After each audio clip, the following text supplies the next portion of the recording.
Hi, John. John, you're looking here. Congratulations on this. Left. Hi, Virginia. Left. Left. Taylor. Left.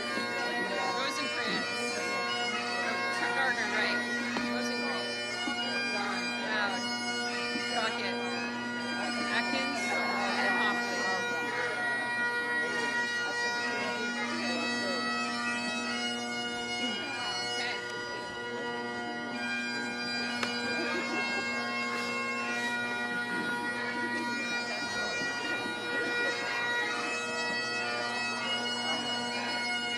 Okay.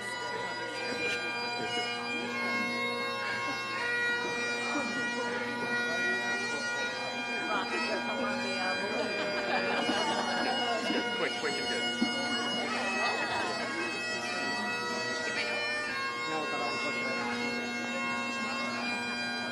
Have fun. Enjoy.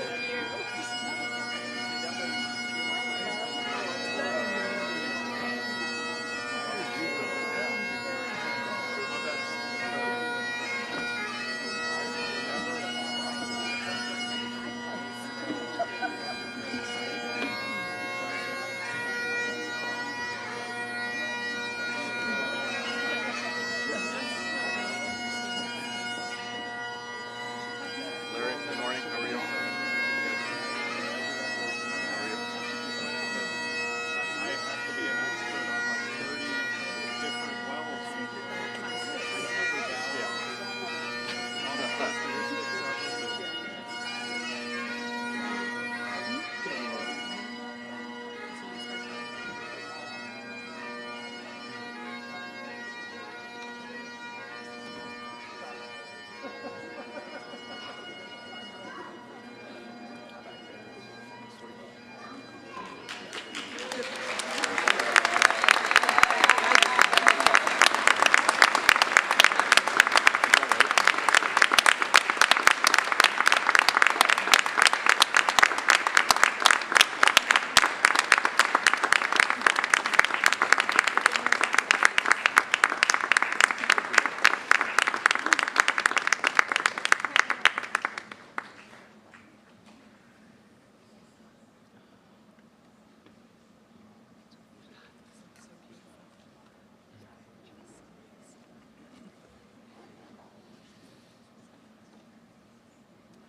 It's a big day for us.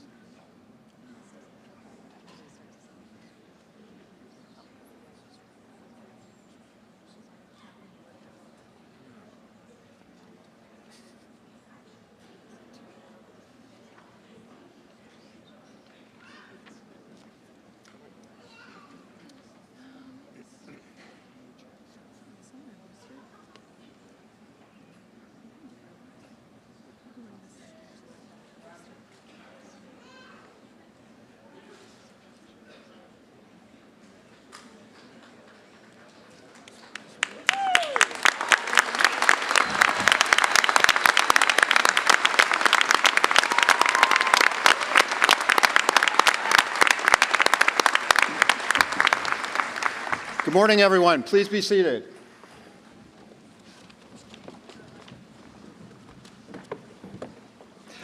How about a round of applause for our bagpiper, Kate McKennis?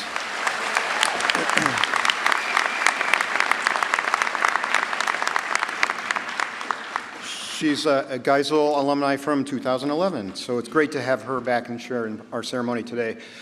Good morning, everyone, and welcome to the 2025 Geisel School of Medicine Class Day and Commencement Ceremony. It's really great to have everyone, both joining us in the auditorium as well as joining us online, and happy Mother's Day for those of you. My name is Dwayne Compton, and as Dean of the Medical School, it's my pleasure to welcome all of you and to serve as the moderator for the ceremony today. To begin our program, I'd like to make some important recognitions and some introductions. So first of all, welcome to our graduates who are sitting in front of us in the cusp of getting your degree.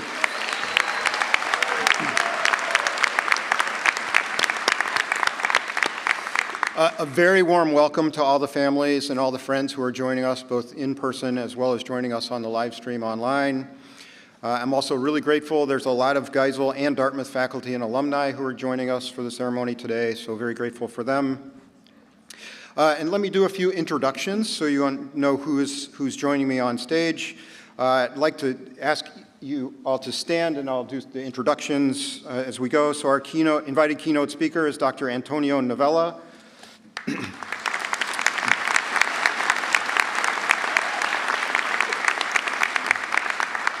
Dr. Sonia Kimienti, our Dean of Educational Affairs.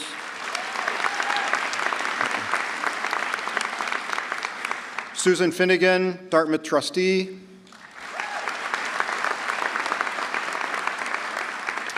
Dr. Erica Brown, Dean of Faculty Affairs. Dr. Lisa McBride, our Associate Dean for Diversity, Equity, Inclusion, and Belonging.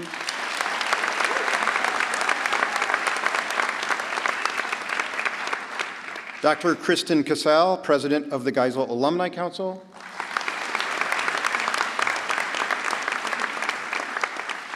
Dr. Irene Donquil-Mullen, a member of the Geisel Board of Advisors.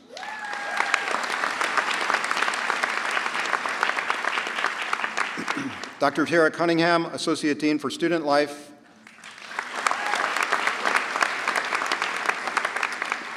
Dr. Graham Atkins, Assistant Professor of Medicine.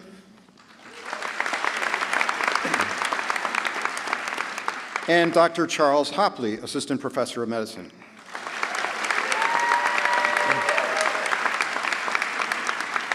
Thank you all. So to begin our program, it is my pleasure to introduce our keynote speaker, Dr. Antonia Novello. Dr. Novello earned her MD from the University of Puerto Rico and completed residency training in pediatrics at the University of Michigan. Subsequently, she earned her master's in public health and her doctorate in public health from Johns Hopkins University. She is a member of Alpha Omega Alpha Medical Honor Society and is an elected member of the National Academy of Medicine. In 1990, she was appointed the 14th Surgeon General of the United States, the first woman and the first Hispanic to hold that role in our country.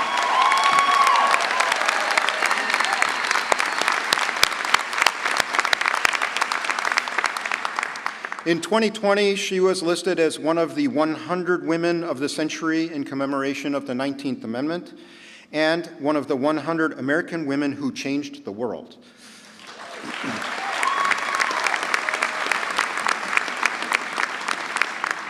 I am also particularly honored to share that she is now an honorary professor of pediatrics at the Geisel School of Medicine at Dartmouth.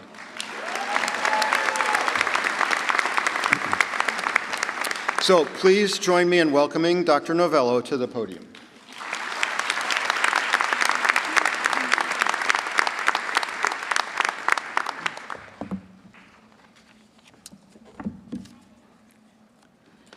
Good morning. Provost Coates, Dean Compton, members of the Board of Trustees, faculty, colleagues, parents, spouses, friends, and of course the best graduating class of Geisel, the class of 2025.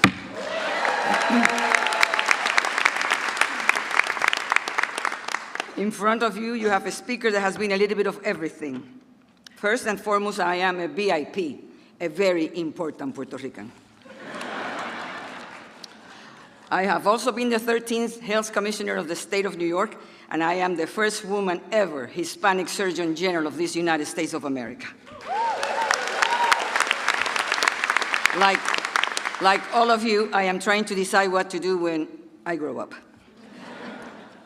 Your class of 2025 is 83 members, a large number of you being females and representing many, many multiple countries.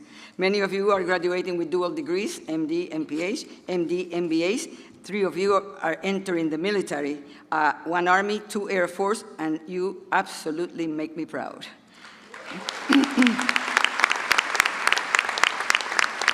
Adding to the excellence of this class, 15% of you are Gold Humanism Honor Society members, an honor bestowed on those who still believe in human connection, and 20% of you have become members of the Alpha Omega Alpha Medical Honor Society. I am extremely proud of both of those successes for this class, but in addition, your excellence in education and teaching has been once demonstrated by the outstanding results of the matching program. Class of 2025, 100% of you match. And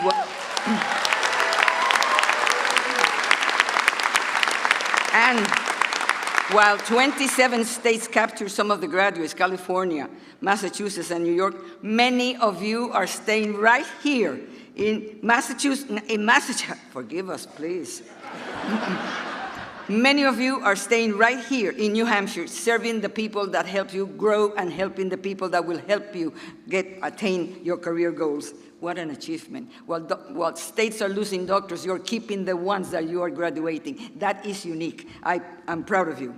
But what makes me more proud is that many of you are going to go into many important specialties, but 33% of you have chosen to enter the primary care field, internal medicine and family medicine, 2 of the most important medical fields of the future. And Geisel,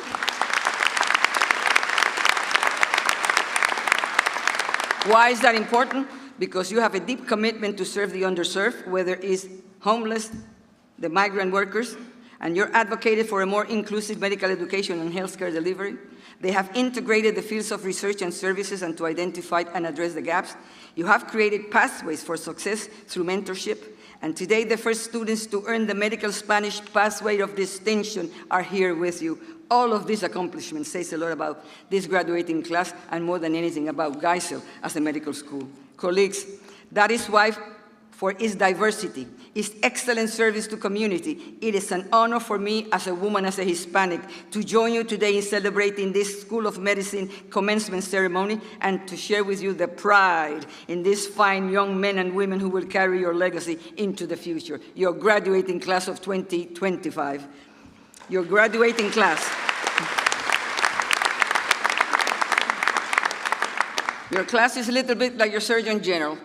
Small enough to be personal, but large enough to be powerful.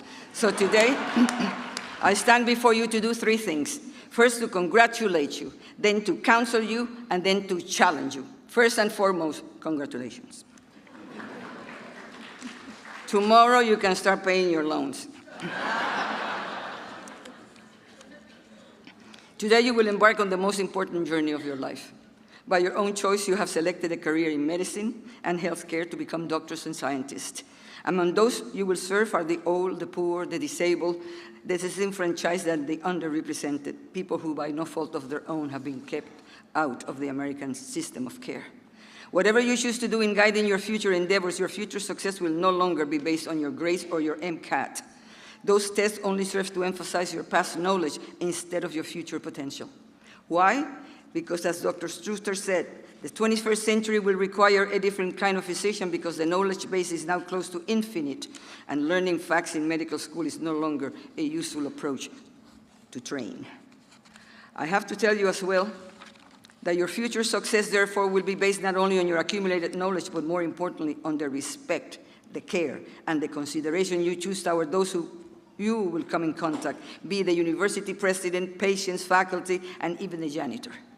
Remember, knowledge will give you power, but respect will give you character. And that is why treat everybody with respect, because treating others with respect will speak volumes of you. Additionally, in order to succeed as a healthcare professional, do not forget that therapists are no longer alone to solve the medical problems. And the latest fad is not always what is best for the patient. Remember, the patient does not care how much you know until he or she knows how much you care. Remember also what Dr. Osler said. The patient is an underutilized healthcare resource. You have to learn to use it, and he or she will not only tell you the diagnosis, will be integral to all the aspects of his care. In his lecture, Dr. Osler also emphasized medicine is learned by the bedside, not in the classroom. He used to say as well, he who studies medicine without books sails an uncharted sea, but he who studies medicine without patience does not go to sea at all.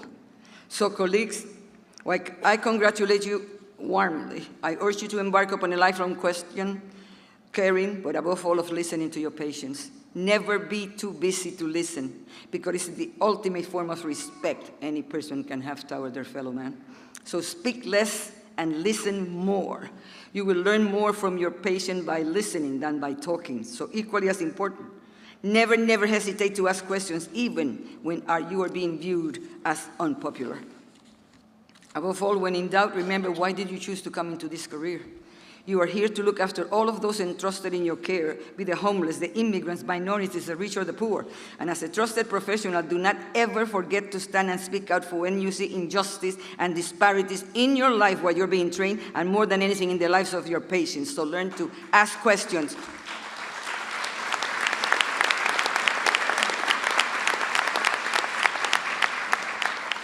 So don't forget to ask questions, because your God-given vocation goes beyond your ability to cure. So now my counsel.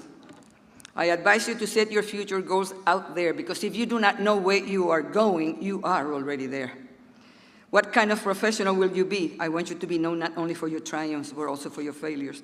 And as the great leader said, you may have defects, you might be anxious and sometimes irritated, but do not forget that your future is your greatest enterprise. Only you can prevent your life from becoming worthless or useless. I counsel you to never confuse your job with your life, not judge the value of your work to acquire currency. It has been said that there is not just a thing as work-life balance. There are work-life choices. You have to make them, otherwise there will be consequences. As John Wooden said, talent is God-given. Be humble. Fame is man's given. Be grateful. Conceit is self-given. Be careful. Similarly, and despite everything, don't let your life become a routine. I want you to have laughter, love, reflect on sadness, enjoy the applause, but if necessary, have solace in anonymity. Become useful, but not irreplaceable. Stop being afraid of expressing your feelings or being afraid to be a negative comment when you believe it's not deserved. Equally as important, for some of you, there are going to be times when the overall pressures of possibly disappointing your family will be overwhelming, but don't let the title of first generation weigh you down. Remember, your parents came here to give you a better future. So honor them. Never forget where you came from, but above all, be and stay humble. Recognize that we are not on earth to see how important we can become, but to see how much difference we can make in the life of others. So lift as you climb. For those of you who are first in your family, with God's help, you will not be the last. So get out there and meet as many people as you can, particularly those that do not look like you. Realize that unless we make an effort to meet new people and learn new perspectives, our hidden biases and fears will only continue to slowly constrict and isolate us. So work hard. And beware of those enemies of tranquility, avarice, ambition, envy, anger, and pride. And avoid the Kushner's pillars of despair, complacency, mediocrity, and above all, indifference. Allow me to remind you that our work as professionals will define us as a human being. As it has been said, much of the good and the bad that you will do in your life will come to your work. So how do you do your work? Robert Bella said that there are 3 different types of work. First is the job, where you is simply earning a living and supporting your family. Then there's the career, where you trace your progress through appointments and achievements. And then there's the calling, the ideal blending of activity and character that makes work inseparable from life. As a future healthcare professional with a very visible responsibility to uphold the public trust, I hope that you're not just looking for a job. And I hope that you're just not planning a career. I hope that you have a calling, an altruistic calling. I know that you will do well. your faculty has seen to that, but I pray that you will do good. Above all, be good healthcare professionals, and more than anything, be good men and good women. One word of caution from someone who was sitting exactly where you are 55 years ago. The world owes you nothing. To believe that the world is going to treat you good because you are a graduate from this university is like assuming that a bull is not going to hit you because you're a vegetarian. That is why I fervently wish you much happiness in your life, but I caution you not to seek happiness for happiness' sake. If you do good, happiness will find you. Above all, do not forget to balance your life: family, friends, leisure time, hobbies, social causes, volunteerism, religion, and more than anything, vacation time. This will help you not only to take away your burnout, if any, but it will serve you to increase your personal fulfillment, and absolutely will make your family very happy. So I counsel you to keep close, for as long as possible, those that you love. Never forget your family, and always continue to honor your lifelong friendships. God knows that you will need them both. So talking about families, I would like to tell you, while you can never really know what is to love a child as a parent does, until you yourselves are parents, I hope that you find a special moment today to express your gratitude and your love for them. So now I'd like to challenge you. I don't need to tell you that currently healthcare is paved with very complex issues, and I can certainly tell you that they are already here and much remains to be done. I am reminded, however, of the words of Mark Twain, who said, "Good judgment comes from experience, and where those experience comes from bad judgment."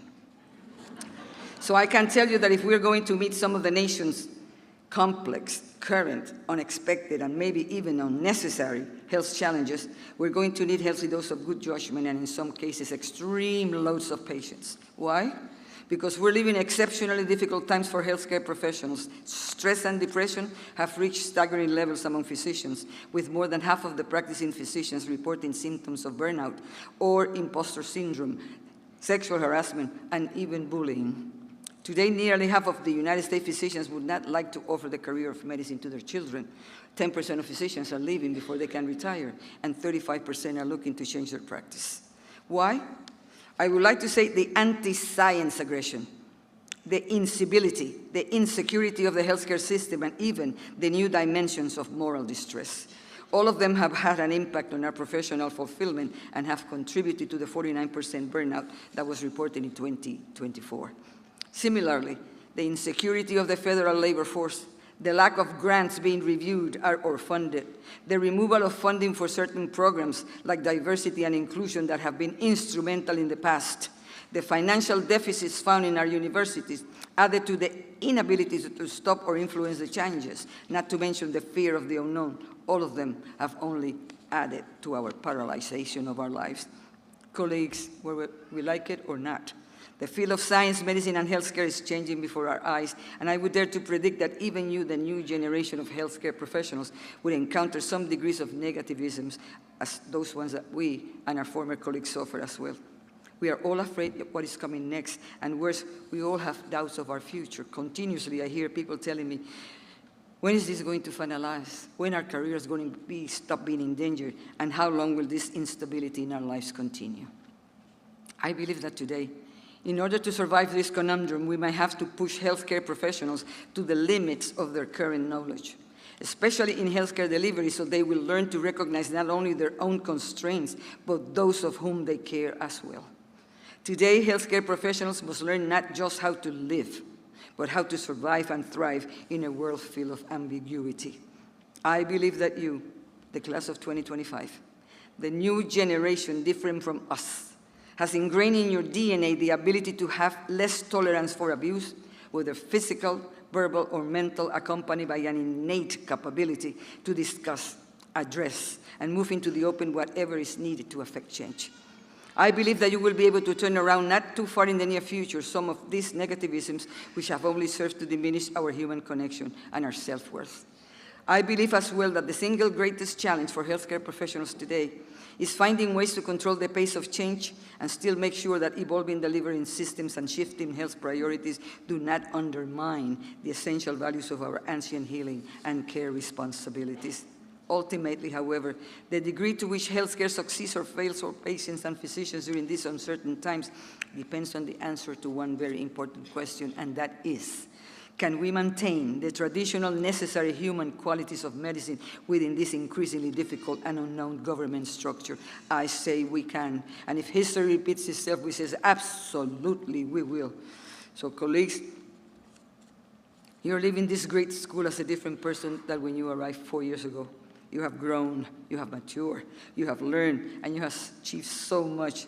And now you can take pride that you have completed the first part of your journey. I can tell you that your life is going to change a little bit in the coming months. The best steps are to start preparing yourself, not only in clinical knowledge, but with your personal capacity as well. To start as interns, you will face a few challenges that were not present when you were a medical student. You will be learning and working in conjunction with a heavy workload that you didn't carry in medical school, and you will also be adding specific technical skills to your required knowledge. I advise you to be patient with yourself. It will take time to get used to everything. Remember, you are not the only intern in the rotation. And to succeed, the most important qualities that you can have is, as an intern, is an open mind, drama-free, legal at the door, and easy to work with. It is also okay if you're not the smartest of the interns group or the fastest. Do not compare yourself to others. By doing so, you see only their victories and successes, but you forget that they also have weaknesses and failures. Comparing is not empowering. More than comparisons, use communication, use networking. They will become crucial in your aspects of your internship, and similarly, you're not going to be the perfect person in everything you do. So embrace feedback. View it as an opportunity to grow and take it as a valuable learning experience. More feedback you receive, the more likely you can improve. Once the year is over, you have learned to meet deadlines, establish outlines, routines, and recognize your own limitations. It might not be a linear process, but I guarantee you, you will have made progress. So, my new colleagues, try to make the most of your internship experience. Embrace the journey, seize the opportunity, approach obstacles with resilience, willingness to learn, and growth mindset. Only 1 year. Only 1 year. And at the end, you will be the one ordering around that poor class of interns that are coming abroad. You have arrived. Now you are a resident physician. During and after your internship, however, I want you to concentrate on the vast numbers of new and further technologies that you will be able to use to benefit those under your care. The presence of these new technologies will not only add to your already vast knowledge, but absolutely it will help your patients have a longer and better quality of life. Artificial intelligence, be ready, is here. The same can be said of the prevention of data breach. You have to protect patients' sensitive medical information, especially in this world awash with digital data. Similarly, nanomedicine, it will reduce medical errors, but no less important is the achievement of interoperability among healthcare. For the first time, this will help to achieve full coordination among healthcare systems. And no less important, 3D printing, a valuable tool for producing not only patient-specific implants, but even organs and tissues. And finally, CRISPR, the powerful genetic editing tool that will enable scientists to edit part of the genome by removing, adding, or altering sections of the DNA in order to study genetic diseases. And you, the class of 25, will be at the helm of this intricate healthcare landscape where the synergy between technology and medicine will be responsible for the orchestration of a future full of promises. Wow, what an opportunity and what a blessed responsibility as well. But remember, however, that although some of these technologies will be great additions to the healthcare field, we cannot forget that in this country, there are still persistent healthcare disparities that need the attention of us well at this moment. The likes of excessive maternal and child mortality in our minority community, the poverty in the United States, hunger and food insecurity, the lack of equity in the poor in this country as well have to be addressed. And I believe that when some of us have wealth, good education, good houses, stable employment, food security, health insurance, it's very difficult to acknowledge that others have been deprived of these privileges for so many years. So when dealing with equity, the time has come to address factors both within and beyond the healthcare system, the likes of wealth, housing, education, food security, and even poverty. If you leave them untouched, it may contribute to widening the disparities that we so much want to solve in the future. But when dealing with equity and social justice, remember what Martin Luther King used to say, society's punishments are small compared to the ones we inflict on our soul when we look the other way. So colleagues, before I finish, I would be remiss if I do not mention some issues that might be important for you to know as you go tomorrow to become a truly physician. It has been reported that today 70% of physicians that practice 3 years or less after medical school graduation, they are insecure about their future. They do not feel that they have learned what they need to know to be successful. They were taught all the sciences in medicine, but they were not taught how to communicate effectively, empathically, be a leader, make patients happy, run an effective meeting, market themselves or their practices, or even learn how to manage the field of economics. They have at least $250,000 worth of debt, and they were not taught just half of what they needed to know in order to survive in today's healthcare system. Even more bothersome, it has been reported that doctors today spend nearly twice as much time performing non-clinical tasks as they do interacting with patients, not exactly for the reason which we joined this type of career. The reality is that 20% of doctors today is non-clinical, and you might ask what happened. How did we get from there to here? Many have said it's problems with the system, but the reality is that we are simply losing the human connection between doctors and patients, and you will ask me why. And I will dare to say that as technology becomes more complex and scientific advances accelerate the practice of medicine, the teachings and the practices of humanism have not carved enough space in our already packed medical curriculum. I am concerned with the current medical practice of today. It is my belief that if it continues its course without practicing or adding humanism at the center of our medical teachings, much of what medical students learn in their coursework and much of what we doctors do in clinical practice could be easily substituted by computers. The reality is that at times, students have become less idealistic as they move through their medical education, and at the end, some doctors function more like technicians than as healers. And while we have an obligation to advance the technology and the science of healthcare, we must always maintain the human element of the work we do, because as much as our healthcare has changed, the vulnerability and the needs of the communities we serve has not. There is an important distinction, one that must inform all our deliberation, and that is what is best for physicians is not always what is best for your patient. We, the healthcare professionals, must discover the true practice of medicine, which is greater than the treatment of illness alone, or we will be practicing healthcare and medicine in a vacuum. So today, on your graduation day, and in spite of your current conundrum, I urge you to continue to keep up all the new scientific discoveries, the new political health policies and exploding technologies, but all of them without forgetting the faces behind the data or the names behind the statistics. And above all, do not despair. All is not final, or nothing is lost. I want you to know that there are still some touchstones in medicine that remain sacred and that remain unchanged from one generation to the other. And that is the legacy of trust. We who dedicate our lives to help our fellow citizens, we are a special breed, an extraordinary profession indeed. We are blessed with the opportunity to enter people's lives in the most intimate way. The trust that is placed in us is the legacy we have inherited from past generations of our colleagues. We must protect that trust, nurture it, and make it grow. It's both a blessing and a blessed responsibility. I assure you that despite all the things you read and hear about the life of the unknown future of healthcare, there's not a more honorable field of practice and fulfilling way of spending the rest of your life, caring for your fellow citizen. I must tell you at this moment that, like you, all of us, at some time or the other when we were being trained, we heard some negativisms as well, and we stayed, we practiced, and look at us, we're still here. So do not despair.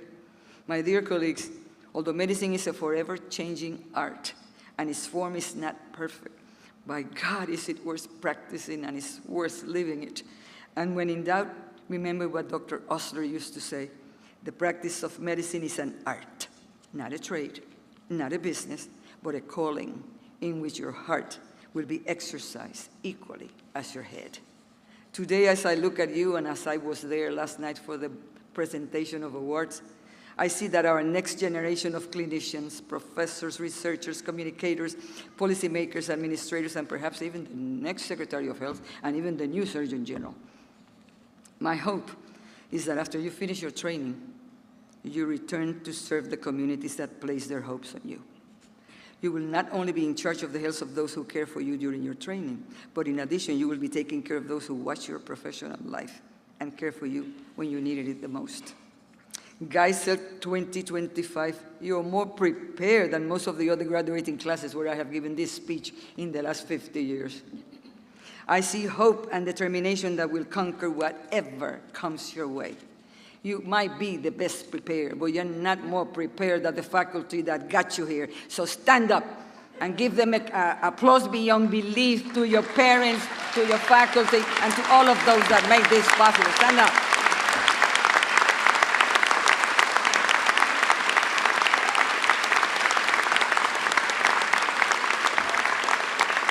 And then, make that applause even harder for Dean Compton. This is his last graduation. Come on.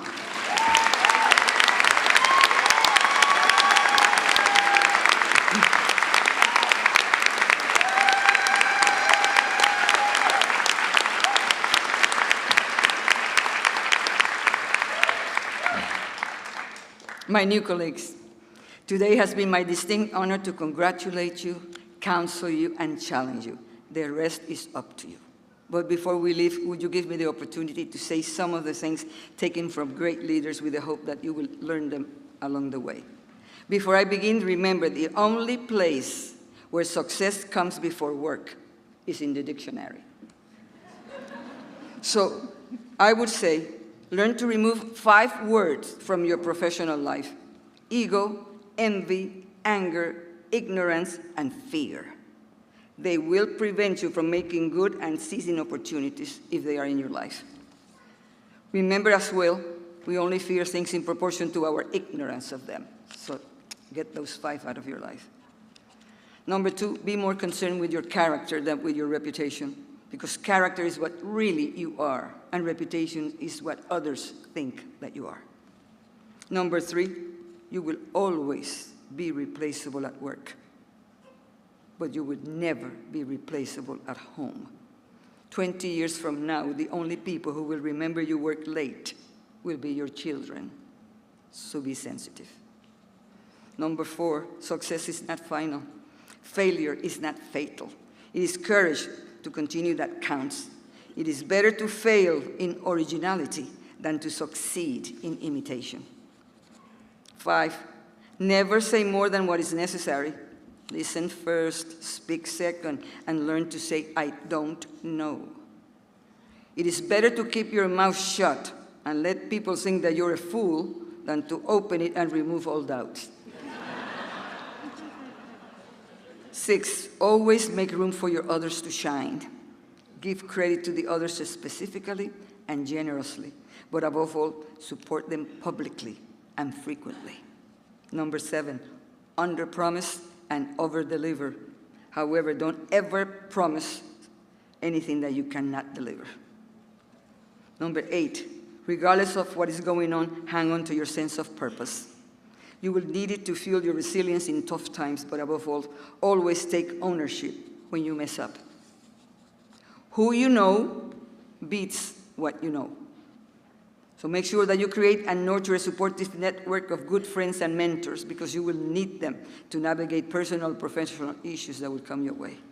And finally, remember as well, you will always be your harsher critic and your harsher critique.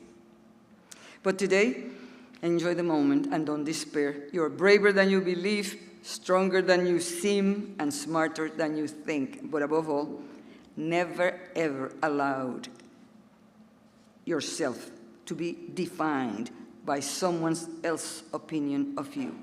Never allow yourself to be defined by someone else's opinion of you. Remember, you were born an original. For God's sake, don't you dare die a copy. So, I leave you now with the comments of Yehuda Bauer, the great Holocaust historian at the UN, in the anniversary of the rites. He said there are 3 extra commandments that we should value equal to the 10 that we cherish. The first one is thou shalt not be a victim. The second one is thou shalt not be a perpetrator. And the third one is thou shalt not be a bystander. Don't let anyone say that the class of 25 in this wonderful university has ever been a bystander. Thank you very much. God bless and good luck.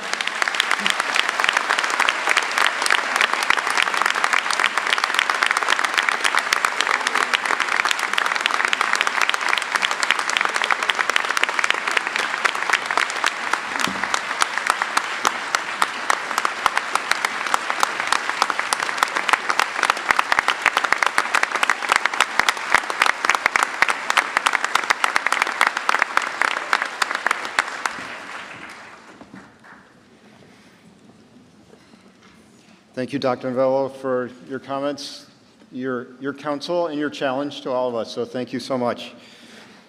I would like now to invite Dr. Kimienti to the podium to introduce our medical student speaker.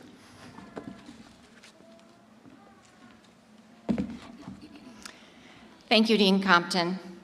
It is my great pleasure to introduce your medical student class speaker, Alex Conway.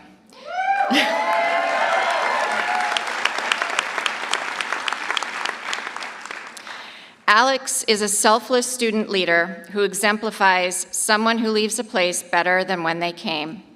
Alex's classmates describe her as a model of self-discipline with an inspiring commitment to excellence in everything that she does. Despite holding herself to high standards, she pours back everything that she has into any community that she's a part of with a goal of elevating those around her. Alex has an infectious passion for life with a unique ability to motivate others to approach life in the same way. Described as a natural-born leader and the glue for the class, she thoughtfully advocates for her classmates, taking care to ensure that everyone's needs are met and that everyone feels cared for, whatever the circumstance. She speaks for those who may not feel they have a voice and has been a trusted and respected member of her class since the very first day of medical school. Please join me in welcoming your class speaker, Alex Conway.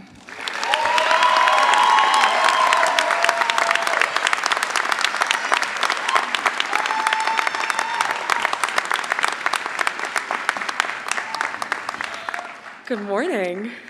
And thank you, Dr. Kimienti, for that very generous introduction made by my classmates. As you heard, I'm Alex, and when I was planning my remarks for today, I realized that these speeches usually start with someone saying, oh, I'm so honored to be here, and normally I'm in the audience, and I just kind of tune that part out. But I really am honored, and I want to thank my classmates for trusting me to be up here, so thank you. And I'm not up here because I have some sort of sage wisdom to offer. I don't. I, too, have not yet been a physician. But I do have some reflections to offer. The first of which is that we have done a lot together as a class. And in addition to our degrees, we're leaving Geisel with a sort of, if you know kind of collective memory. We all know, for example, how it feels to be personally victimized by the metabolic map. We all know that feeling. Sorry, Dr. Myers. And at one point in our Geisel career, we have all looked a little silly trying to put on sterile gloves. And anybody who denies that is either lying or extremely overconfident, in which case, good for you. And we all know that even though the phrase, feedback is a gift, might make us want to groan, it really is true, especially when you are physically chasing down your attendings, trying to get them to sign your clinical skills form. We are also the class that famously liberated ourselves during our preclinical tests from 1 bathroom thumb to 3 bathroom thumbs. And anybody who doesn't know what I'm talking about should ask a graduate about it and then ask yourselves the question, are medical students treated like adults? It's unclear sometimes. And we have sung dozens of class-wide happy birthdays, including to Ken during our first week of medical school when most of us did not know his name, which is a problem for a birthday song, but chimed in anyways. But in addition to these collective memories and experiences, we've also had plenty of individual milestones. There are those among us who've gotten married while in medical school, including to each other. Look at you. And there are those among us, Kate, Steve, Raven, both of our Jesses, and importantly, their partners, who have walked this road while being or becoming parents. Yeah, incredible. There are those among us who decided they would take the scenic route and for whom the term doctor is no strange thing because they just picked up a PhD on their way here. And they have their hoods on already, so kudos to them. Yeah.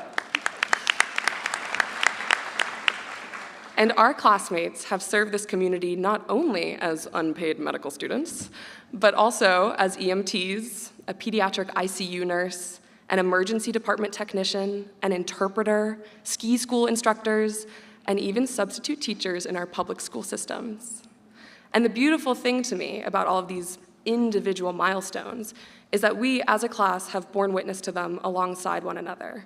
And it will forever be a sacred and special thing to get to say, I knew so-and-so when they were doing XYZ. And that brings me to my point, if I have one, which is my hope. And I, of course, hope that our futures nurture our curiosity, our joy, and our courage, especially these days. But I also hope that when fear and stress leak into our minds in these next chapters as MDs, that we remain grounded in the knowledge that this community, this Dartmouth Geisel family, is here for us, and we will forever be connected to each other through the parts of ourselves that have called the Upper Valley home. And so yes, I am very honored to be speaking today, but I'm especially honored to say that I graduated medical school alongside 82 of the best new MDs that this world has to offer. And I can't wait to see what we all go on to do. Congratulations, class of 2025.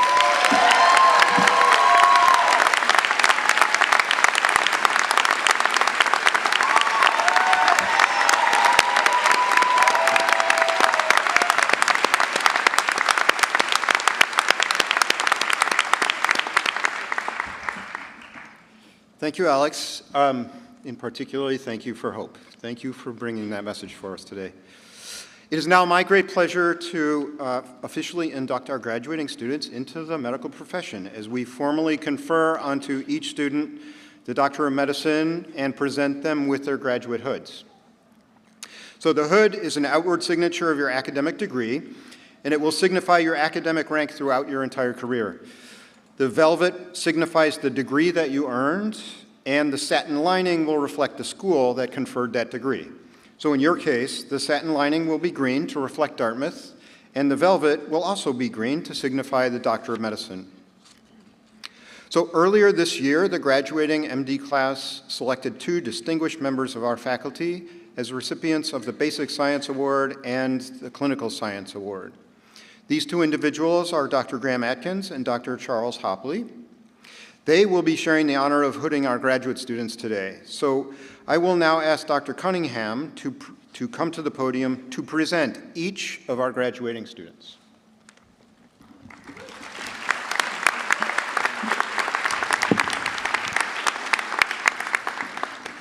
It is my profound honor to stand here before you for this unforgettable moment, the moment we welcome the newest physicians into our global community for the first time.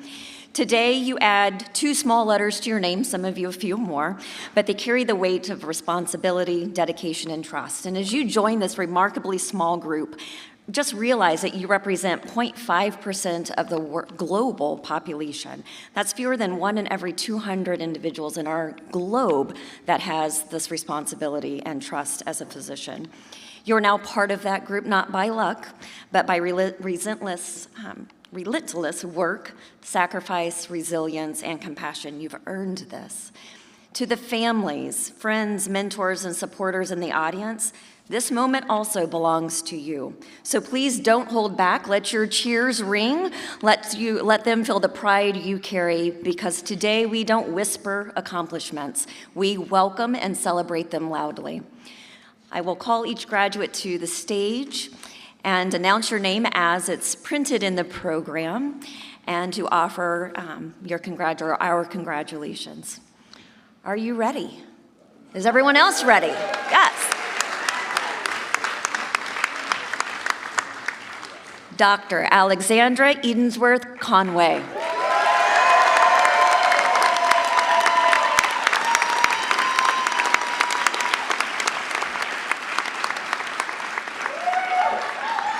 Dr. Megan Teresa Alverman.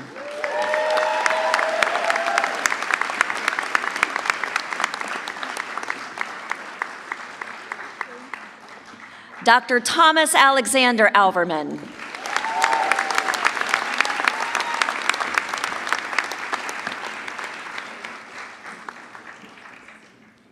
Dr. Steve Antwi Bosiaku.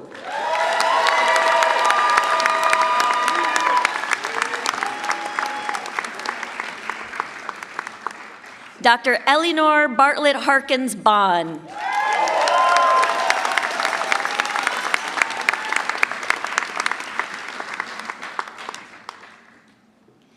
Dr. Raven Bennett.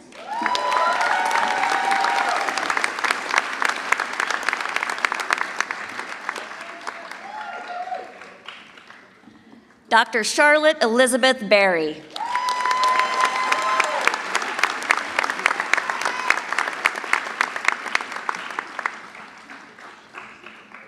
Dr. Catherine Elizabeth Bradley.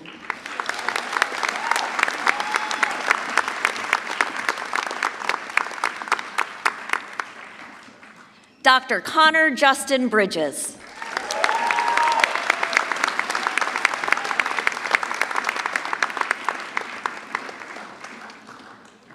Dr. Travis Teague Byram.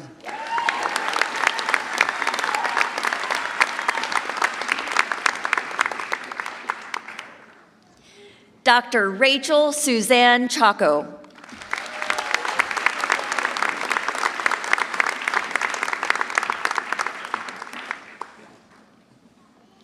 Dr. Franklin Eduardo Gordia Delbert.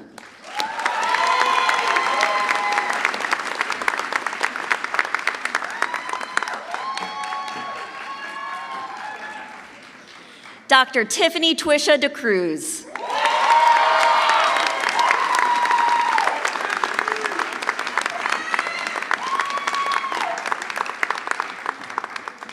Dr. Daniel Denson.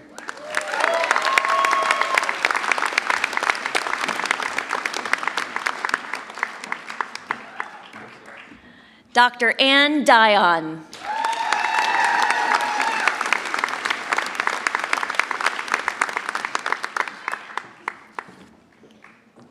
Dr. Michelle Dai Dong.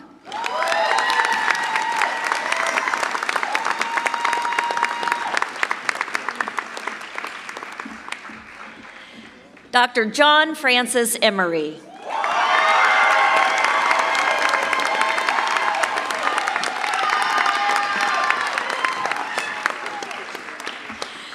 Dr. Francesco Emiliani.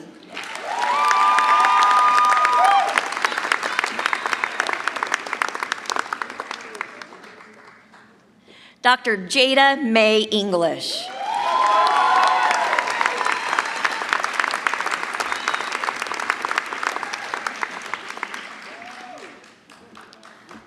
Dr. Solera Caroline Farquhar.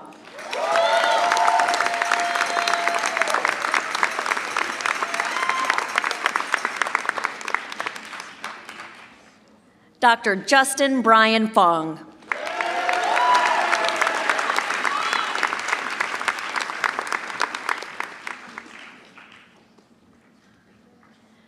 Dr. Constance Paola Fontenay.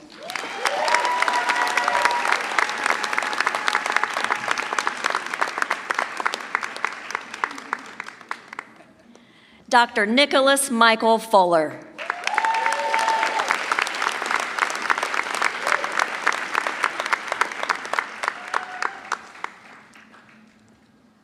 Dr. Monica Claire Gabrielle.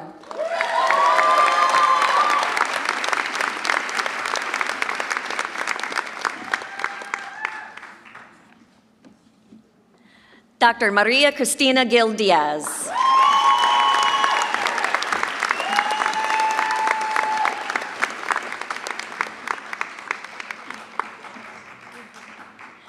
Dr. Matthew Daniel Goff.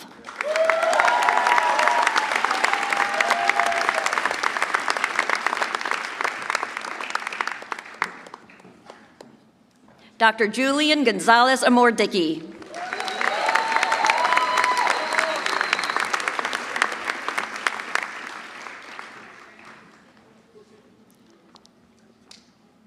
Dr. Ashish Chandra Garun.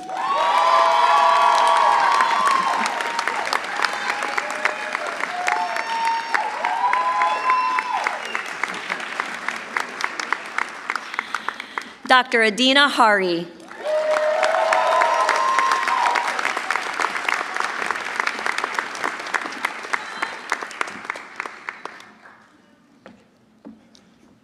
Dr. Mary Elizabeth Harris.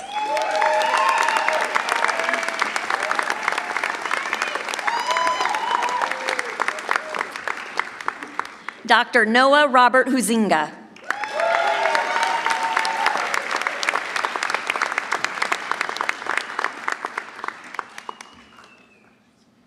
Dr. Isabel Ann Dramel.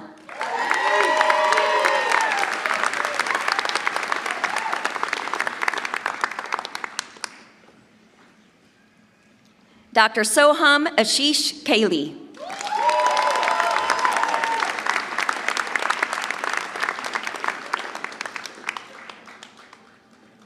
Dr. Michael Kiwon Koo.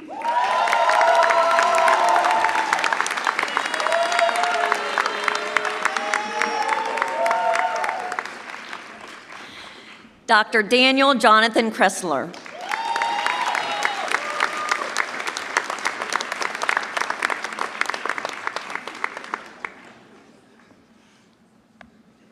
Dr. Jessica Rachel Cruz.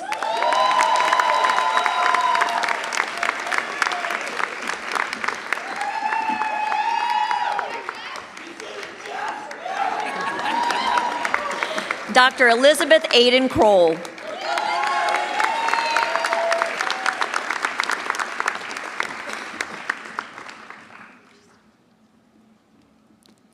Dr. Grant Michael Larson.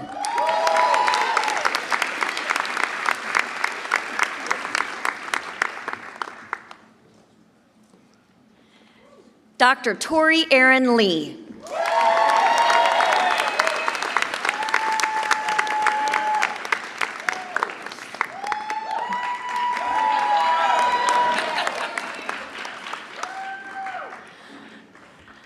Dr. Benjamin Andrew Levy.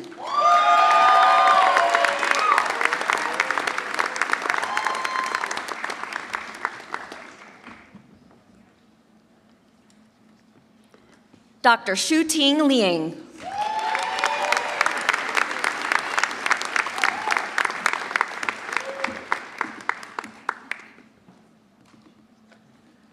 Dr. Ian Joshua Lichtenstein.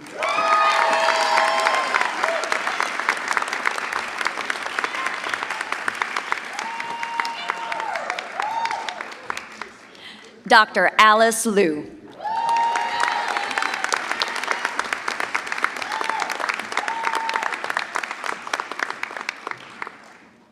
Dr. Liam Neal Locke.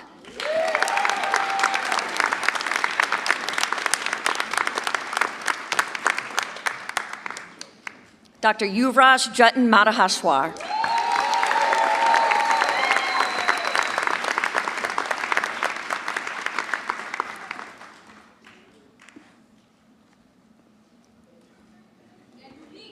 Dr. Ayodele Kubina Baja.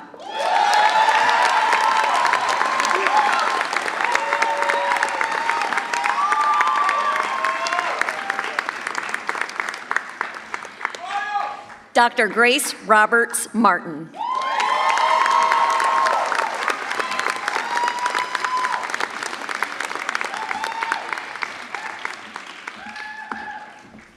Dr. Sarah Modika Matashuninga.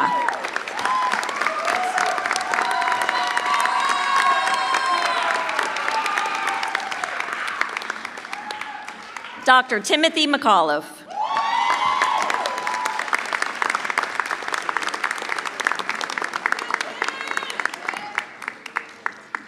Dr. Mary Catherine Miller.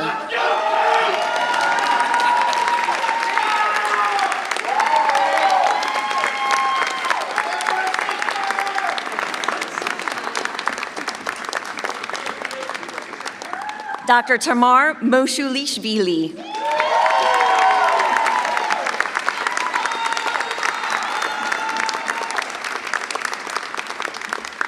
Dr. Madison Claire Newmeyer.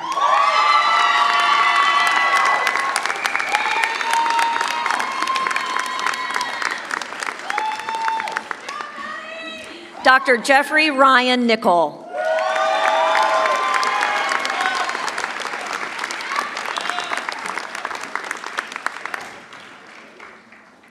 Dr. Casey Lee O'Brien.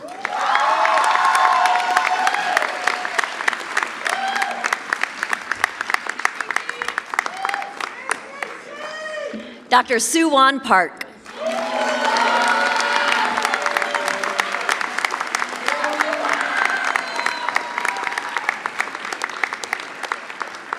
Dr. Andrew Joseph Pettit.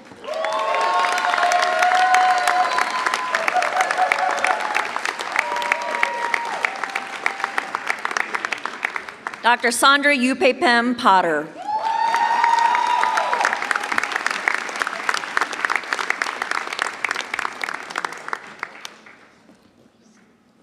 Dr. Kevin Stephen Porta Durango.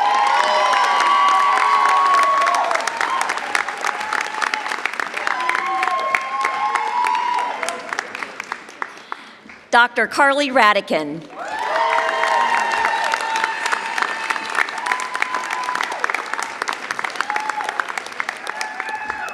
Dr. Shannon M. Robbins.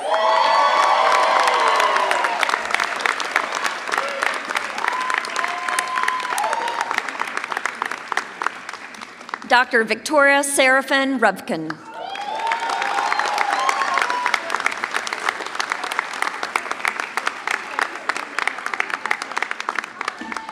Dr. Caitlin Elizabeth Salado.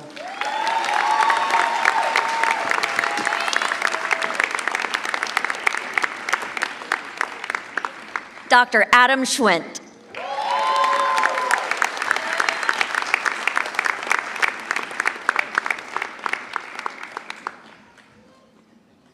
Dr. Jessica Palak Sherdil.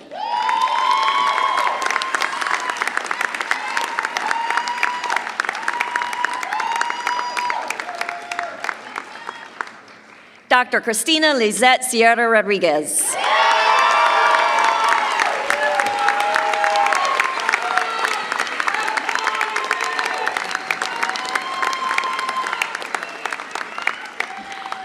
Dr. Jacob Stanley Schlegel.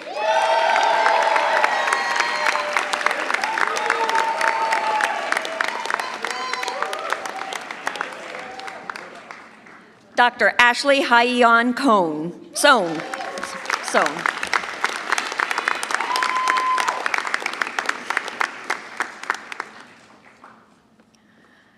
Dr. Christina Ariana Stack.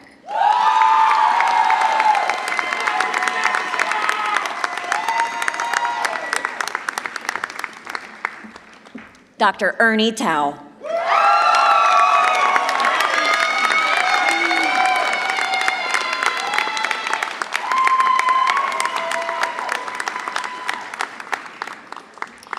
Dr. Micah Lynn Troutwine.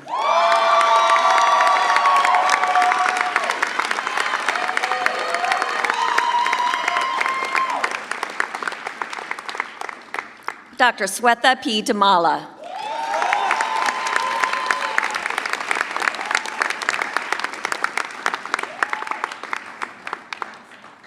Dr. Anudeep Udumiwa.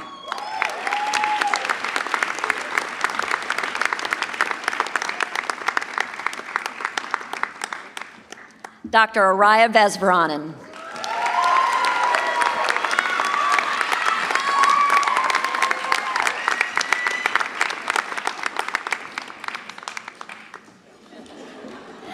Dr. Zheling Shan Xie.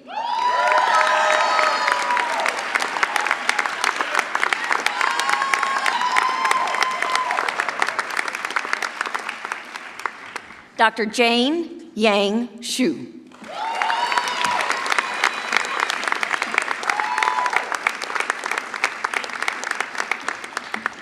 And last but not least, Dr. Ronnie Julian Zipkin.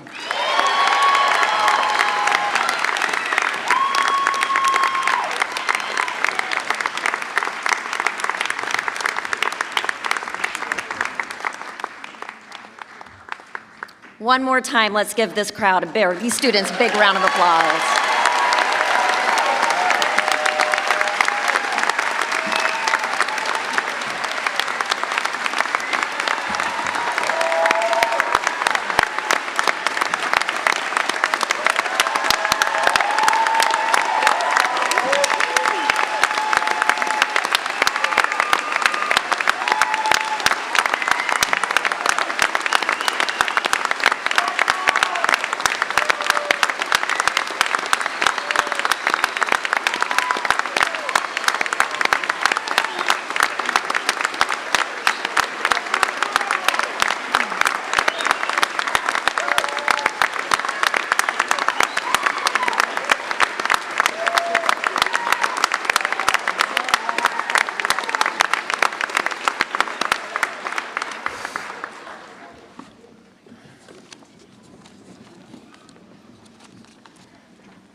Oh, that was fun.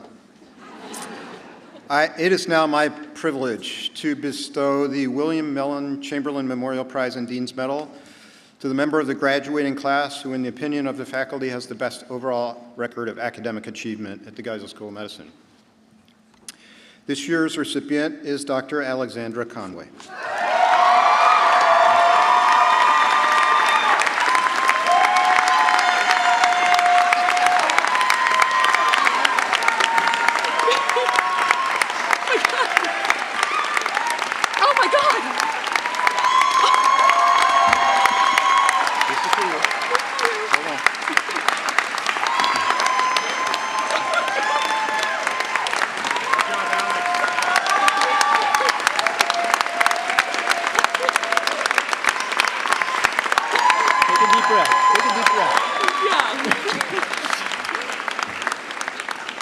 Okay, while she's trying to get your breath, Alex's journey at Dartmouth began as an undergraduate. She graduated summa cum laude with a double major in Mandarin and biological sciences, and she earned election to the Phi Beta Kappa.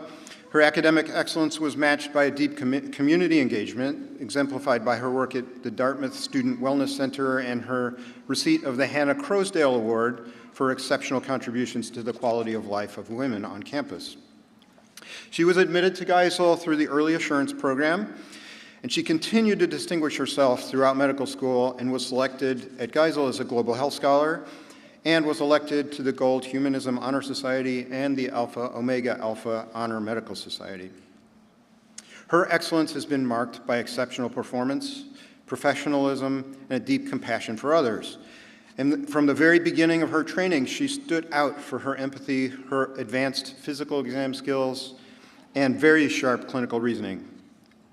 Her communication skills, both written and verbal, and we just heard an example of her verbal skills, have consistently impressed our faculty. One faculty member described her as someone who elevates the learning environment, often asking thoughtful questions that benefit her peers and the supporting group success through collaboration and a spirit of generosity. Another faculty member commented that she performs far beyond the expected level of her training. Complementing her innate academic skills, Alex has an approach that builds deep, trusting relationships with everyone, and that includes with her patients. Her natural and relaxed demeanor and sincere empathy made her a memorable and effective caregiver. And what is really interesting, one of our preceptors shared with us that she was the only student to ever receive a challenge coin from a veteran patient. And for those who do not serve in the military, for those who do serve in the military, you will know the significance of that. For those who do not, sharing of a challenge coin is a deeply personal token of appreciation and respect. And one of her patients shared that with her. So Alex's next step is residency in family medicine at the Elgin Air Force Base in Florida. So please join me in congratulating Alex.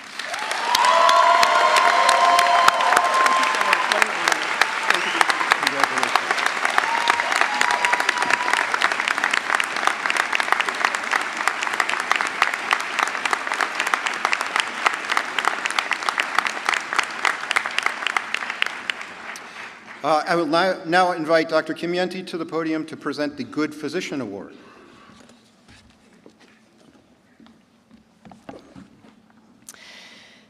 The Good Physician Award was established through the generosity of anonymous faculty members, and the recipient is selected by the class.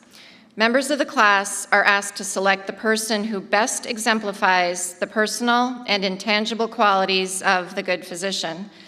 They are asked to consider these traits, emphasizing the combination of scientific and professional knowledge with the qualities of general wisdom, of caring, of empathy, and of devotion to the welfare of others, which defines the highest level of the profession of medicine. The class of 2025 recipient is Michelle Dong.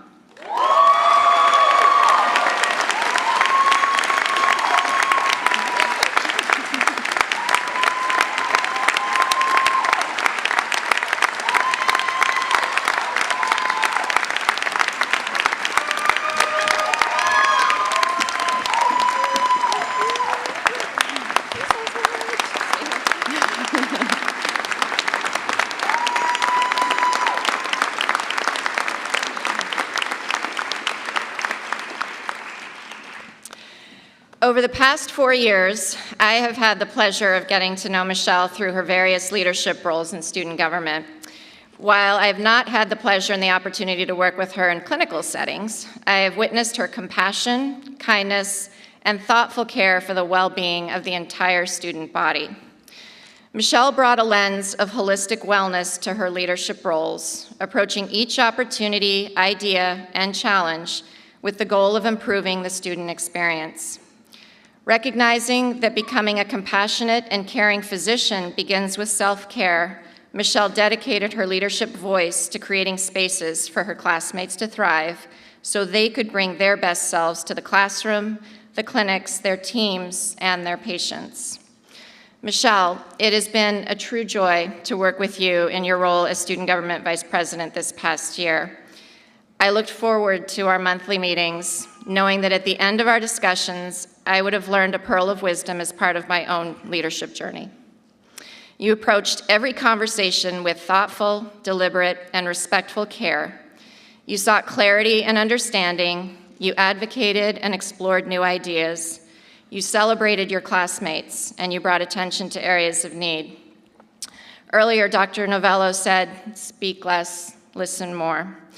And I believe that the hallmark of a truly great leader is the ability to first listen and hear before making decisions and acting, and you exemplified that very critical skill.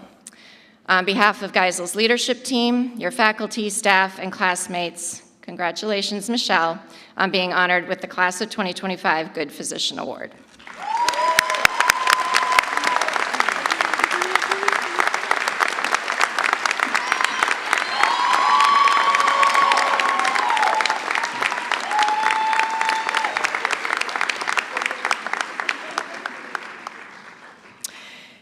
At this time, I would like to invite all the physicians in the audience and on the platform to stand and join the School of Medicine graduates in reciting the Hippocratic Oath, and it can be found in your program towards the end.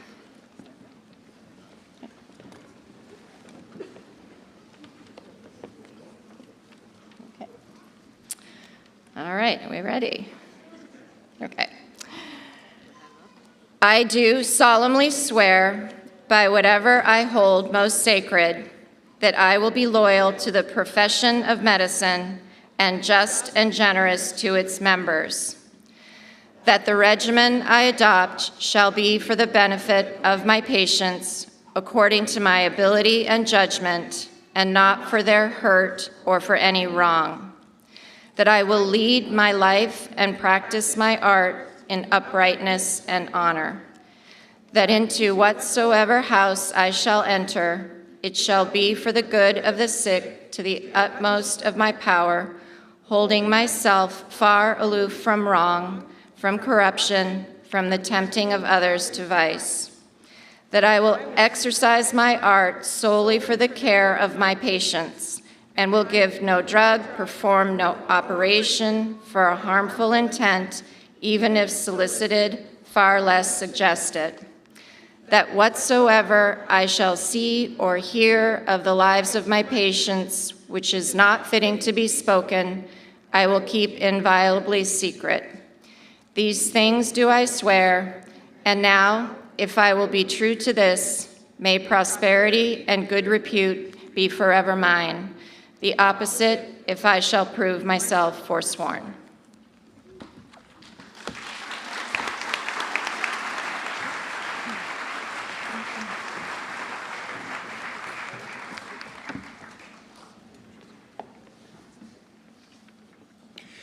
I would like to now recognize and thank members of the community who are either currently or have previously served in the military.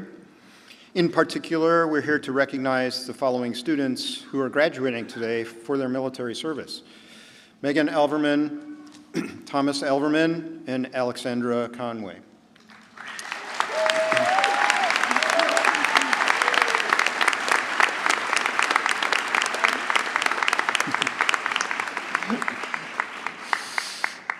I'm now going to invite Dr. Stephen Foster, retired U.S. Navy commander, and Dr. Patricia Vold Pepper, retired U.S. captain of the Marine Corps and Navy, to formally commission Drs. Alverman and Dr. Conway. So Megan and Thomas and Alex, if you're ready, would you please come forward? And Dr.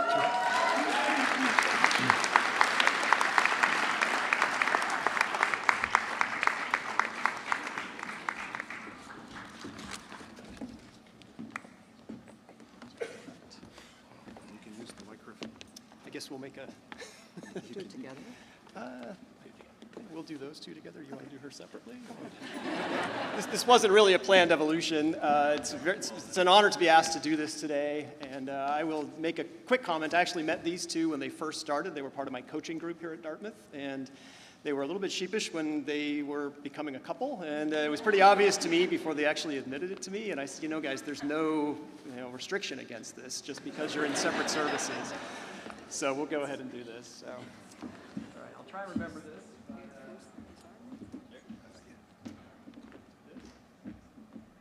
I state your name, do solemnly swear I, Thomas Elberman, do solemnly swear that I will support and defend the Constitution of the United States that I will support and defend the Constitution of the United States against all enemies, foreign and domestic, against all enemies, foreign and domestic, and that I will bear true faith and allegiance to the same, and that I will bear true faith and allegiance to the same, that I take this obligation freely without any mental reservation or purpose of evasion,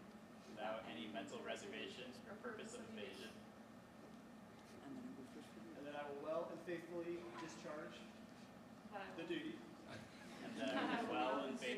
discharge the duties of the office on which I am about to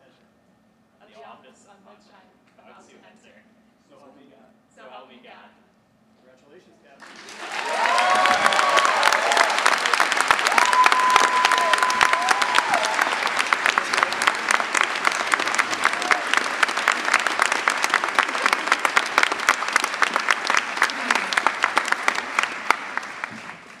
It is my true pleasure to commission Alex, who I have known since she was an undergraduate at Dartmouth. The Air Force is getting a wonderful career officer. I state your name. I, Alexandra Conway, Do solemnly swear do solemnly swear that I will support and defend that I will support and defend the Constitution of the United States the Constitution of the United States against all enemies, against all enemies, foreign and domestic, and and that I take this obligation freely that I take this obligation freely without any mental reservation without any mental reservation or purpose of evasion, or purpose of evasion. so help me God. So help me God. Congratulations.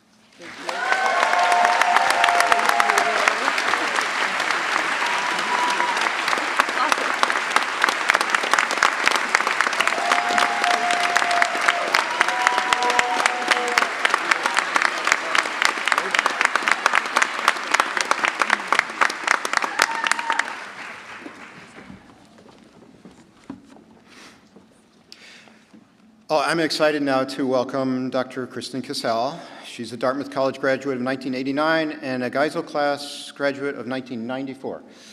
To now officially welcome you to the Alumni.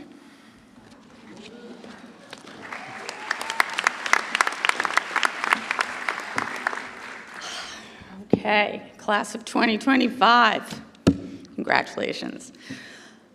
Oh, you are about to embark on the next stage of your medical journey, and while you're out there, I just want to ask you one thing. Remember where you come from. You come from the Geisel School of Medicine, and I know at this institution you've been taught certain things. You've been taught to read x-rays and understand lab reports.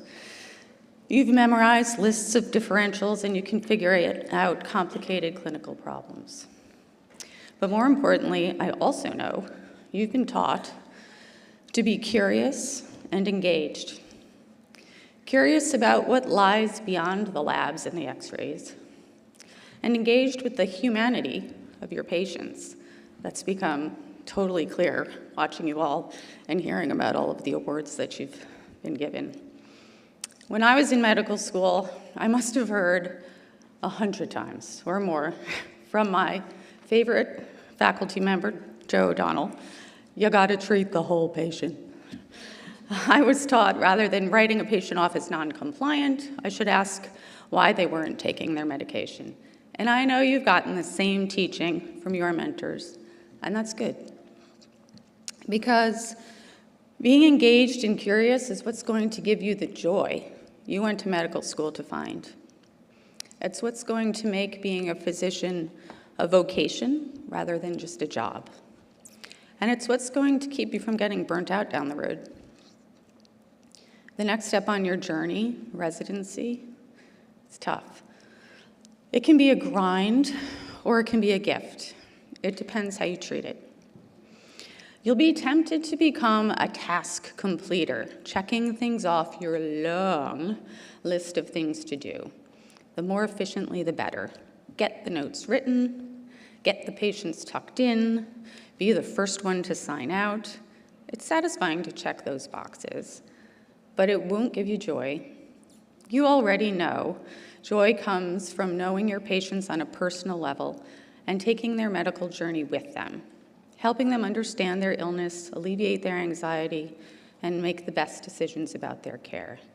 So if you're willing to linger a little longer, listen a little better, open your heart a little more, you'll find that you might not be the most efficient resident on the team, but you will be the most satisfied. Remember where you come from. Make your mentors proud. Stay engaged and stay focused. Curious. And finally, stay in touch. You are now a part of a group of over 4,000 caring alumni, and it is my privilege to welcome you into the fold. Take advantage of this network as often as you can. Reach out to your class secretaries, Michelle Dong, woo! Monica Gabrielle, woo! And keep them informed. And when you get an email from either Alex Conway or Sean Chi, woo! Read it. Come back to Hanover in person or virtually as often as you can. Give back to Geisel in whatever way you can. Stay engaged, stay curious, and don't forget where you come from. Class of 2025, congratulations, and welcome to the Alumni Association.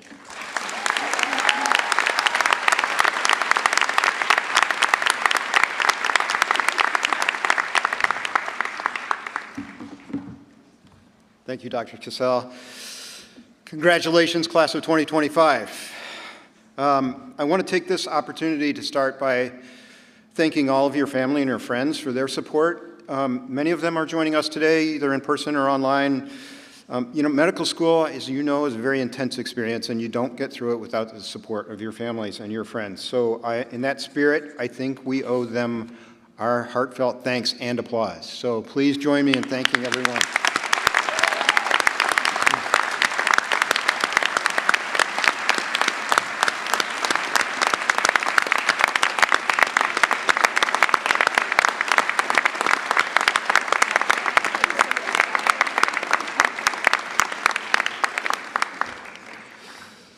I want to thank again Dr. Novello for joining us today, for giving her inspiring words and helping us make such a special ceremony for you as you move on in your careers. I want to take a moment to especially thank Allison Ricker for her commitment to supporting you on your path to success in clinical training. As you know, sadly, Allison passed away a couple of weeks ago unexpectedly, and I would like to ask that we honor her contributions to our community and to your success as students by taking a moment of silence. So please join me in a moment.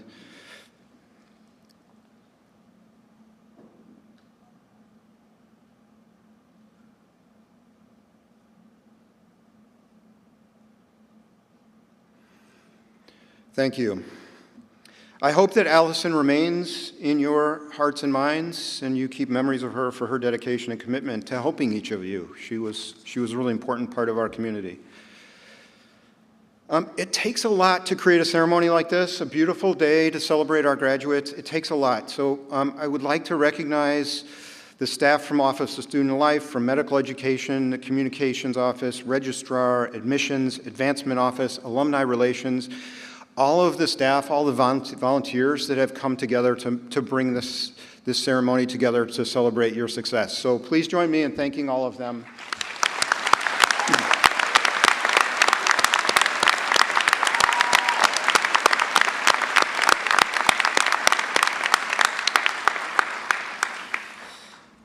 Well, now it is my distinct honor to provide your final lecture at Geisel. And I'll try not to be boring. I may go a little long today, but I won't be boring. You came together from all corners of the U.S., from different parts of the world. You were students, you were artists, you were entrepreneurs, you were volunteers, you were scientists, you're veterans, and the arc of your life led you here with each other and with us. I do remember fondly meeting some of you for the first time during that orientation week, the first week you were on campus. And I hope you remember back to that time. Do you recall when you first met your classmates and started learning about their experiences and their achievements before coming here? And for those of you who are splitting years, how your connections to the classes actually expand as you split. So today, you can actually look to the person next to you and you can contemplate how much you've grown over the past few years. And both grown as individuals and grown as professionals. I just consider how much you've accomplished together over these past few years in medical school. By my estimation, you've completed nearly 5,000 didactic hours in the classroom. And I can't even count how many hours in clinics and call rooms at all hours of the day and of the night. I'm wondering how many of you remember that pearl of wisdom that was given to you by Dr. Myers to get your affairs in order in that first week. Do you remember your thoughts on the day of the white coat ceremony? And I hope you still have that letter from the alumni that was in the pocket of your white coat, and you refer to that. The bond you created with your first patient and the memorial service where you honored their contribution to your medical education. Do you recall that first exam room experience, going into an exam room with your preceptor at your side to help? And how about the first time in an exam room where you didn't have your preceptor next to you to help? You've done so many things, assisting in births, suturing wounds, performing blood draws, lumbar punctures, vaccinating a child or a community member, or maybe even having a conversation with someone who was disinterested in vaccination. And I know several of you actually worked really hard while you were here to actively help reduce vaccine hesitancy. Do you recall all the different clinical sites that you worked at and how each one felt slightly different, but they were all fundamentally the same? That training is going to really help you as you move on to your next step. Do you remember doing that first physical exam and history you performed on a patient? You realized that you're receiving personal, private information from that individual. When you had to call a patient or a family and talk with them and give them good news or maybe give them bad news. And then match day just a few weeks ago. The stress of that process, we feel anxiety just as much as you do, by the way. It's different, maybe less intense, but we're still feeling that anxiety. But the stress of that process and the joy and the relief that you all have, such a great match for all of you. And now that turns to the anticipation of your next big step. And I think most importantly, do you recall all the people that were there by your side with you throughout this whole journey? Your classmates, your family, your friends, our faculty, our staff, and importantly, the patients you've encountered to help guide you in your training. And through all that, you committed yourself to research projects and to community service in so many ways. You volunteered at the Good Neighbor Clinic, the Mascoma Clinic. You served in the Latino Medical Student Association. You served at WISE. You served on the Student National Medical Association, Project Salud, the Asian Pacific American Medical Student Association, the Association of Native American Medical Students, Moms in Recovery, the Upper Valley Haven, the Brain Bee, the Dermatology Interest Group. Many of you served on student government. Several of you served on our LCME accreditation committee, which was greatly appreciated. Many of you were rural health scholars, urban health scholars, global health scholars, digital health scholars. Some of you served on our Academic Progress Committee, which is incredible volunteer service because you're there to support students and when they are at their most vulnerable. and many of you did community outreach projects of the Albert Schweitzer Fellows. It's actually impossible to capture everything that you've accomplished here, but I'm going to try. So hold on for a minute. We're going to go through a little, indulge me for a moment. So Ernie, the work that you did, I cannot see where you're sitting, so I can't make eye contact because of the lights. But Ernie, the work that you did to inform policy as a Congressional Health Fellow under Congresswoman Annie Kuster. Tori, for your leadership and co-founder of the Association of Native American Medical Students at Dartmouth. Tiffany, for your support of families in need through programs at David's House. Elizabeth and Christina, for your commitment to the orthopedics interest group. Addie, for your NIH-funded research into the role of GABAergic interneurons in prenatal ethanol exposure. Andrew, your leadership to implement pre-hospital ultrasound for the state of New Hampshire. India, your collaboration with the Lawala Community Alliance. Ben, building the partnership with Icon Pass to provide discounted ski passes for medical students. Somehow I figured that would get a reaction. Eddie and Macri, for your inspiration and leadership to establish the medical Spanish pathway of distinction at Geisel. Michelle, 4 years of service on student government, and I am particularly impressed by your commitment to your Making a Difference project to establish free colonoscopy screening for underinsured patients at the Good Neighbor Clinic. And lastly, Michelle, for your service on the search committee for the next Geisel Dean. Araya, for your commitment to help others as a DICE representative and for hosting a panel on the diversity in the operating room. Connor, for your help and leadership in founding the First Generation Student Association and for your service in alumni relations. I'm going to pause. There is a very deep well to call from here, so I'm going to keep going. This is really important. So, Raven, your leadership in organizing the primary care banquet at Dartmouth Hitchcock Medical Center. Eleanor, for helping to bring the positive exposure photo exhibition to our campus. That was extraordinary. Io, for revitalizing the McGill Scholars Program to facilitate mentor-mentee relationships among Dartmouth undergraduate and Geisel students. Sarah, for your healthcare advocacy through testifying in the New Hampshire State Capitol, and also for writing multiple opinion editorials. Charlotte, you developed a patient-centered dementia care tool that have been adopted nationally. Timothy, for your best abstract at the Digestive Disease Week Conference.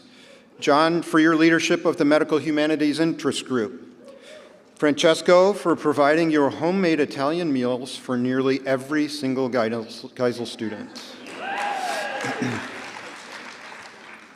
Jada, as a DICE rep, and then for your service as president of Geisel's SNMA chapter. Sola, your commitment to the Claremont Soup Kitchen. Adina, for your service on the Geisel Admissions Committee. Ben and Mary, for initiating Narcan training for all students. Monica, for delivering therapeutic behavioral health modules to youth while they're in the emergency department. Tamar, you have 4 years as a medical education committee rep, service in helping with our LCME accreditation process, and in the Kern National Network. Jeffrey, for your research advancing novel therapeutics for psychiatric disorders. Casey, you received a fellowship from Nanopath for a project on non-invasive HPV testing. Daniela is the inaugural recipient of the Boston Scientific Medical Student Innovation Fellowship for her work on new urological technology. Sue Wan for founding the Geisel Digital Health Scholars Program. Carly for implementation science project in Kenya on neonatal care in humanitarian settings and also for global health ethics. Victoria, for your work on post-operative heparination protocols, which actually created new guidelines at Dartmouth that have improved patient outcomes. Kenneth, for your service on our LCME accreditation committee, where you assessed more than 90 of our policies for accessibility and appropriateness. Jacob for runner-up in the Sono Slam competition. I'd love to know more about that, but congratulations. I'm almost at the conclusion here, but bear with me. Megan, for your leadership of the Uniformed Services Student Group. Steve, for earning the ABC Biosense Webster Scholarship from the Association of Black Cardiologists. And lastly, Michael, for your leadership of student government this year. And I remember a couple of years ago for the Make It Rain campaign that you created when you were the student government treasurer, which really was instrumental in helping to lift our students' morale after the pandemic.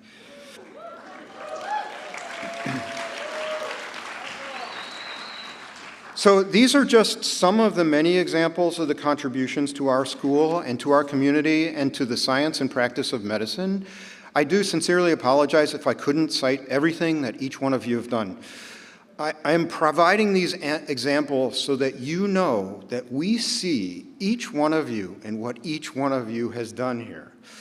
I also share these examples so that our audience can learn about your commitment to medicine and your commitment to our community and to community service that goes far beyond our curriculum. So to me, this is really just breathtaking in what you've done while you've been here. And with all humility, I stand here, I am the representative of the entire Geisel faculty and staff, and when I speak on their behalf, I'm here to say that we're incredibly proud of what you've done and what you've accomplished, and for being such a rich part of our community.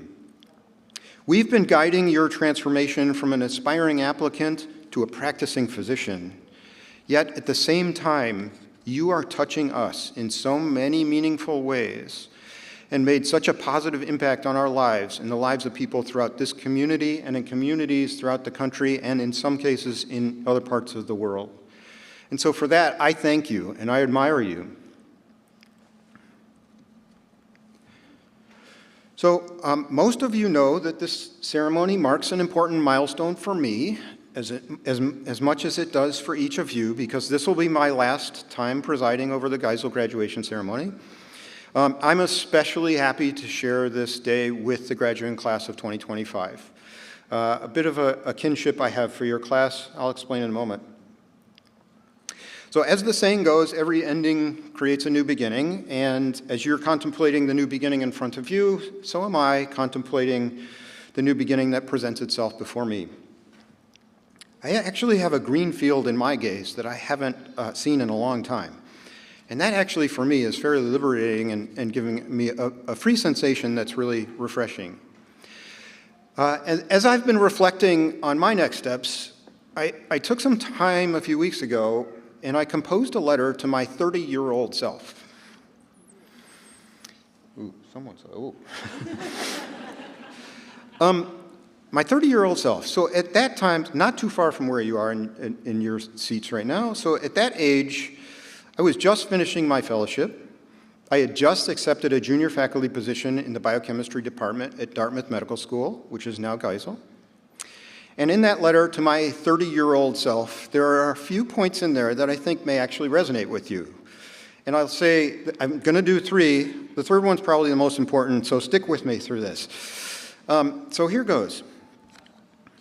Dear 30-year-old self. I didn't know how else to start it, so here you go. Dear 30-year-old self. First, right now you are laser focused on building your professional identity in academia. And you are filled with excitement and anxiety and feeling like an imposter. You may never really shake that imposter syndrome, but don't dwell on it, because new opportunities will present themselves to you all the time. You can't even comprehend what some of those opportunities will be at this moment. So keep an open mind and be curious. One of those opportunities will completely change the course of your career. In a career that you started as being dedicated to the discovery of new knowledge, you're going to discover a lot about yourself, and you will learn that your internal capacity for professional growth and evolution is far bigger than you ever realize. Second, you're going to be surrounded by extraordinary people throughout your career. students, colleagues, students who become colleagues, faculty, staff, alumni, advisors, mentors, trustees, science collaborators, science competitors, on and on. It is a privileged path to be surrounded by people who are so smart and so driven and so compassionate, who care deeply about learning and generating new knowledge and with a deep commitment to helping others succeed. And now I'm just going to turn around and look and say, it's all about you. So the third one, so stick with me, I told you the third one was interesting and important. Remember, this is a dear self to my 30-year-old self. You are in pretty good physical shape. But once you hit your 50s, you'll start needing medical care a lot more frequently than you anticipate. And spoiler alert, you're going to be a frequent flyer in the orthopedics department. Anyway, during one of your particular visits in the clinic, you will be treated by a student in the Geisel graduating class of 2025. That's one of you. And you're being treated not as a simulated patient, but as an actual patient. She will provide you with the most efficient, effective, and thoughtful care. And I would add, the most expert IV insertion and removal that you will ever experience. You know that the school graduates great physicians. The data from the residency director survey on the performance of our Geisel graduates tells that story beautifully. But being a patient under the care of one of those students, you will experience firsthand their exceptional abilities. That knowing and that experiencing will bring you full circle in your appreciation of what our school does and what our students can do. It's a testament to the amazing students in the Geisel class of 2025 and to the expertise and commitment of the faculty and staff who train them to be outstanding doctors. And for this, you will always feel a special connection to the Geisel class of 2025. If you cross paths with that student again, remember to say thank you. And the letter concludes with, sincerely, your 60-plus-year-old self. So as I stand here today, our paths are crossing again, so I do say thank you. And thank you to all of the students. As our collective future starts today, as we exit this auditorium, I don't really know what's in store for each of you. What I do know is that I feel incredibly confident walking into that future beside all of you. It's impossible not to have that confidence in our future based on what I have witnessed and what I've experienced with you. In getting to know you over these past 4 to 5 years, I can't imagine putting our future in the hands of more capable and thoughtful and compassionate group of people. Each of you arrived to Geisel as an extraordinary individual. Exceptional intelligence, compassion, a driving desire to help others, and shaped by an interesting variety of life experiences. What we've done through our curriculum and through co-curricular activities is to channel your innate characteristics into the practice of medicine. We have worked hard to provide you the environment that nurtures your growth, both intellectually and emotionally, and to give your innate sense of compassion and altruism a channel to express itself through medicine. And I feel proud and grateful to have been a patient under your care.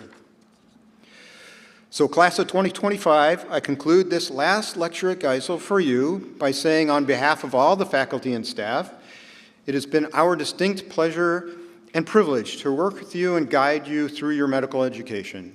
And I offer you my deepest congratulations on your graduation today, and good luck to each one of you in everything that you will do. Congratulations.